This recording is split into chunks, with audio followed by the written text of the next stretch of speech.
देखो, प्रश्न ये है कि अगर कोई अच्छे से भक्ति कर रहा हो और अचानक कोई परिस्थिति आ जाए, उसकी भक्ति छूट जाए, वो छोड़ के चला जाए भक्ति को, चैंटिंग जप करना बंद कर दे, तो उसको वापस भक्ति में कैसे लेके आए? कैसे उसको हम वापस प्रेरणा दें भक्ति में आने के लिए? बहुत ही अच्छा प्रश्न है आपका ये, और बड़ा उपयुक्त प्रश्न है। हर भक्त को इसका उत्तर पता ही होना चाहिए। समस्या क्या होती है कि जब कोई व्यक्ति भक्ति में एकदम से कोई नहीं छोड़ता। ऐसा नहीं होता कि कल तक वो बिल्कुल चाक चौबंद सबसे आगे भक्ति में चल रहा था, अचानक माला फेंक के भाग गया। ऐसा नहीं होता। पहले उसके लक्षण आते हैं, धीरे धीरे धीरे धीरे धीरे धीरे छूटती है भक्ति। तो हम सबको सजग रहना चाहिए, भक्तों को देखते रहना चाहिए कि कोई भक्त कमज़ोर तो नहीं पड़ रहा, और उसको प्रेरणा देनी चाहिए। प्रेरणा उसको कैसे दे सकते हैं? अगर आपने एक भक्त को बोला ना, भाई तेरी भक्ति कमज़ोर हो रही है, भाई क्या कर रहा है तू, तो वो कल का छोड़ता आज छोड़ के चला जाएगा। तो अगर किसी भक्त की, कोई भक्त आपको कमज़ोर दिख रहा है भक्ति में, तो क्या करें उसको भक्ति में जोड़ने के लिए?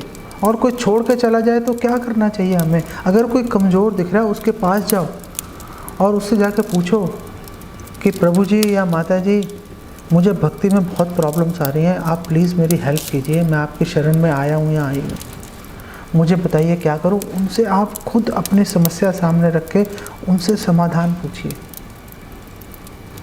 जब वो आपको समाधान बताएंगे तो वो खुद भी सुनेंगे। जब वो आपको समाधान बताएंगे तो उसको अपने जीवन में उतारने की प्रेरणा उनको भी प्राप्त होगी। जब कोई भक्त कमज़ोर दिखाई दे भक्ति में, तो उसको अधिक से अधिक सेवा में लगाने का प्रयास कीजिए, उसकी सेवा की प्रशंसा कीजिए, उसको बताइए कि उसकी सेवा कितनी महत्वपूर्ण है। हर भक्त की सेवा बहुत महत्वपूर्ण है। कई बार हम उसको बता नहीं पाते, हम ये सोचते हैं कि हाँ ठीक है, बताने की क्या ज़रूरत है, लेकिन नहीं।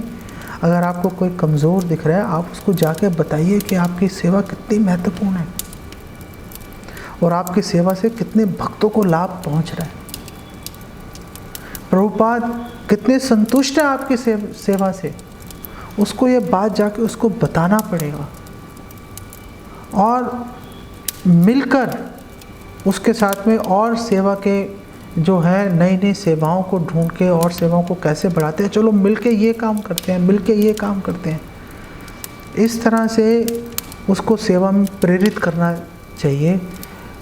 कभी भी ऐसा नहीं उसको बोलना चाहिए। कई बार क्या होता है कि कोई भक्त होता है, किसी परिस्थिति बस उसकी चलो मन में थोड़ा उचाट हो गया, किसी से मनमुटाव हो गया, वो आया ही नहीं, सपोज 2-3 महीने आया नहीं, आपके सेंटर में मंदिर में नहीं आया, वो 2-3 महीने बाद आता है, तो जितने भी भक्त होते हैं ना उसको बोलते हैं, वो कहाँ गायब हो गए थे भाई, नज़र नहीं आए तुम,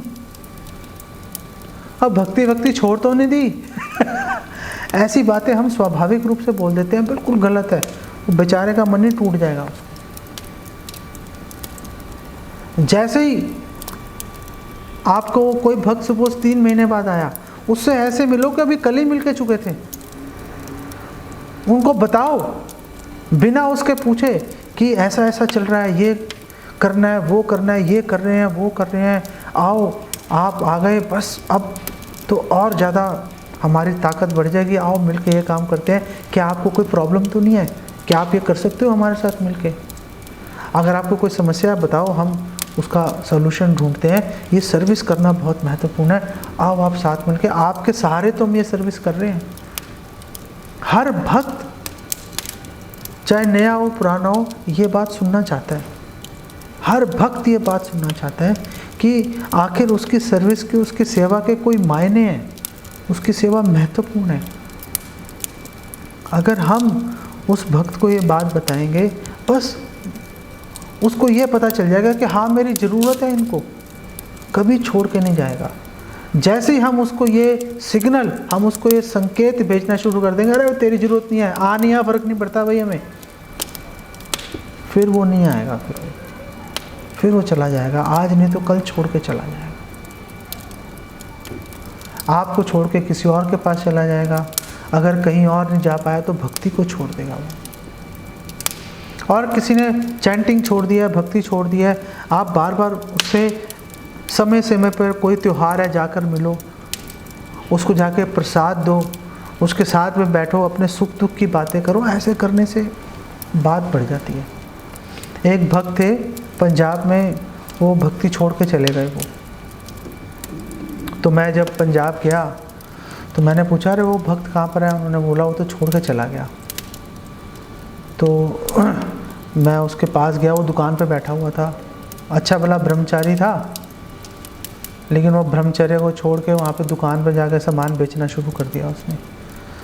तो उसने जब मुझे देखा तो थोड़ा सहम गया है, आके पता नहीं क्या बात बोलेंगे, सारे लोग आके मुझे समझा रहे हैं, ये भी समझाएंगे। मैं गया, जाके मैं उसके साथ दुकान पे बैठ गया और इधर की बात उधर की बात, दुनिया भर की बातें कर दी मैंने। डिवोशन की कोई बात नहीं की मैंने उससे, अपने घर की बात की, उसके घर की बात सुनी और बात करके उसको बोला कि यार दिल खुश हो गया तुम्हारे से मिलके, इतने दिनों बाद जो है मेरा मन बड़ा शांति का अनुभव कर रहा है। और ये कह के वापस आके वो वापस ब्रह्मचारी बन गया। तुरंत नहीं बना, कुछ समय लगा, लेकिन वापस ब्रह्मचारी बन गया। अकेले मेरे करने से नहीं, ऐसा वो और भी भक्तों ने उसको खूब प्रेरणा, खूब सहयोग, खूब उसके पीछे लगे रहे होंगे वो। लेकिन कहने का मतलब ये है कि हर भक्त के बारे में चिंता करनी चाहिए, चिंतित रहना चाहिए, उसके कल्याण के बारे में सोचो। आप उसके कल्याण के बारे में सोचो, भगवान आपके कल्याण के बारे में सोचेंगे। आप अपने कल्याण के बारे में सोचो, कोई नहीं देखेगा आपकी तरफ कोई नहीं देखेगा। दूसरों के, भक्तों के कल्याण के बारे में सोचो। हर भक्त आपके बारे में सोचेगा, भगवान आपके बारे में सोचेंगे, प्रभुपाद आपका विशेष ध्यान रखेंगे, कोई समस्या नहीं आएगी। ऐसे ही जो ग्रुप है, जो एक प्रीचिंग सेंटर है, एक मंदिर है, इसी भावना पे चलता है। और कोई भावना नहीं है चलने की, नया भक्त बनाना इतना महत्वपूर्ण नहीं है जितना पुराने भक्तों का ध्यान रखना है। ये बात हम ध्यान रखेंगे, कभी समस्या नहीं आएगी। ठीक है। तो हमें ऐसी सेवा करनी चाहिए जिससे भगवान का यश बढ़े। लेकिन हमें तो अकल है नहीं कि हमें क्या सर्विस करनी चाहिए, किस सेवा से भगवान का यश बढ़ेगा, हमें तो पता नहीं है।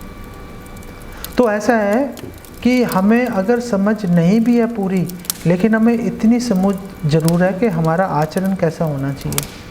हमें कम से कम एक वैष्णव का आचरण किस तरह से, जो आदर्श आचरण होना चाहिए, वो हम सबको पता है। हम सबको पता है कि हमें तिलक लगा के चलना चाहिए। हम सबको पता है सुबह जल्दी उठ के जो है हमें मंगला आरती करनी चाहिए। हम सबको पता है 16 माला का जप करना चाहिए। हम सबको पता है कि प्रभुपाद की पुस्तकों का अध्ययन करना चाहिए। ये काम ऐसे हैं कि इससे भगवान का यश फैलेगा। जब लोग देखेंगे कि इतनी सारी समस्याएं हैं, लेकिन ये फिर भी बिना नागा जो है ये मंगला आरती में भाग ले रहे हैं, बिना नागा इतने प्रेम से भगवान के नामों का जप कर रहे हैं, प्रभुपाद की पुस्तकों को पढ़ रहे हैं और दूसरों को बता रहे हैं, तो क्यों कोई आपसे प्रभावित नहीं होगा? क्यों? इसी काम से भगवान का यश फैल जाएगा। और दूसरी बात यह है, ये तो हुआ ही हमारे व्यक्तिगत आचरण की बात। और दूसरी बात यह है कि अगर हमें नहीं पता कि किस सेवा से भगवान का यश फैलेगा, किससे घटेगा, इस बात को बताने के लिए वरिष्ठ वैष्णव गुरु उपलब्ध है हमारे पास में। आप गुरु से मार्गदर्शन लीजिए, वरिष्ठ वैष्णवों से, शिक्षा गुरु से मार्गदर्शन लीजिए। वो आपको बताएंगे कि आपको क्या करना चाहिए और कैसे करना चाहिए, आप क्या क्या कर सकते हो।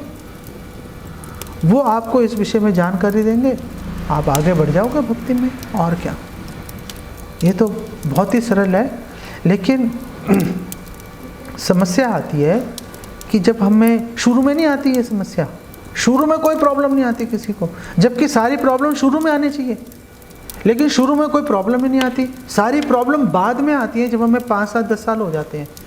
उस समय क्या होता है कि हम भक्तों से सलाह मशवरा लेना, भक्तों से मार्गदर्शन लेना हम छोड़ देते हैं। हमें लगता है हमें सब पता है। जब हमारे मन में ये भावना आ जाए, समझ लो कि हम अब सुरक्षित नहीं रहे, अब हमारे गिरने की संभावना और अधिक तेज हो गई है। जब तक हम हर बात वरिष्ठ वैष्णवों से पूछ के उनसे कंफर्म करते रहेंगे, उनसे सुझाव परामर्श लेते रहेंगे, कभी समस्या नहीं आएगी। वो आपको बिल्कुल ठीक से, उनको अनुभव है ना, उन्होंने दुनिया देख रखी है, उन्होंने भक्ति में, उनको 20-20, 40-50 साल हो गए, उनको पता है कि क्या काम करने से समस्या आती है, क्या काम करने से भक्ति आगे बढ़ती है। आप उनसे मार्गदर्शन लेते रहोगे, प्रॉब्लम नहीं आएगी आपको। दोनों तरफ से आपको ध्यान रखना पड़ेगा। आप ये नहीं कह सकते कि हमें तो पता नहीं है, बिल्कुल भी सबको पता है।